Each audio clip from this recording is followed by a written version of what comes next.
ভিক্ষুককে যদি আপনি ফিরাইয়া না দেন, তখন আল্লাহ তাআলা কি বলেন?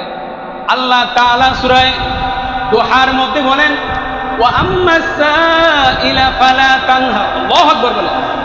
আল্লাহ তাআলা বলে, এরে বান্দা, তোমার কাছে যখন সাইল আসে, ভিক্ষুক যখন এসে তোমার কাছে চায়, তুমি তাকে ফিরায় দিবা না।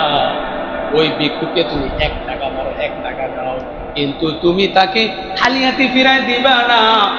কারণ এই ভিক্ষুক তোমার কাছে পাওয়ার পর এমন খুশি হয়ে যাবে, এই ভিক্ষুক তোমার এই টাকার বিনিময় তার জীবন যাপন করবে। এই ভিক্ষুক বলবে, আল্লাহ, দুনিয়াতে তোমার বান্দা আমাকে সহযোগিতা করেছে, এর বিনিময় তোমার বান্দাকে হাসরের মাঠে তুমি তার উপর দয়া করে দিও।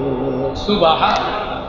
তাহলে দুনিয়াতে আপনি আমি যদি ভিক্ষুককে দান করি, এর পরিমাণ সওয়াব দিবেন কে? আর এর প্রতিদান দিবেন কে? তাহলে ভিক্ষুককে ফেরত দেওয়া যাবে না, ধমক দেওয়া যাবে না।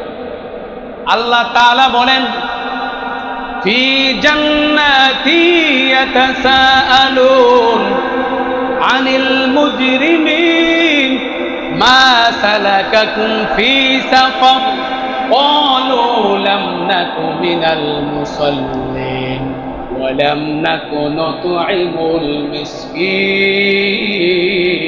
আল্লাহু আকবার। আল্লাহ তাআলা বলেন যে জান্নাতীরা কি করবে? প্রশ্ন করবে জাহান্নামীকে, বলবে, ভাই তুমি জাহান্নামে কেন গেলা? ওয়ালাম নাকু নুতঈমুল মিসকিন।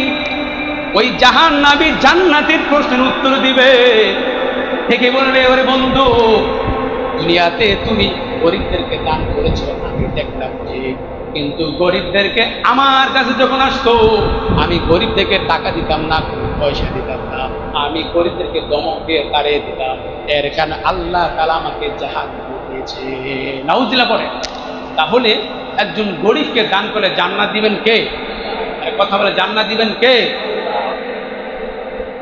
জান্নাতি প্রশ্ন করবে, ওরে ভাই, আর কি কি কারণে তুমি জাহান্নামে আসছো?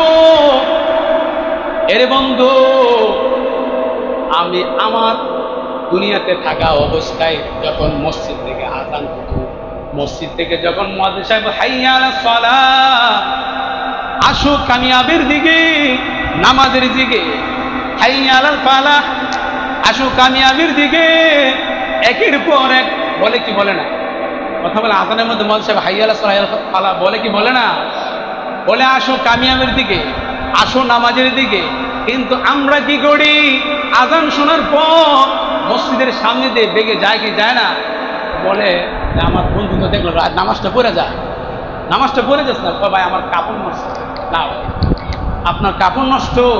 আপনাকে নবীজি বলেছে তোমার কাপড় নষ্ট, তাহলে তুমি এখন তো বাসায় যেতে পারবে না, সময় নেই, তুমি সাথে সাথে কাপড়ের এক কোনা ভিজিয়ে ধুয়ে 7 বার ধুয়ে অজু করে তুমি আমার কুদরতে পাই সেই দাদা সুবহানাল্লাহ পড়ে।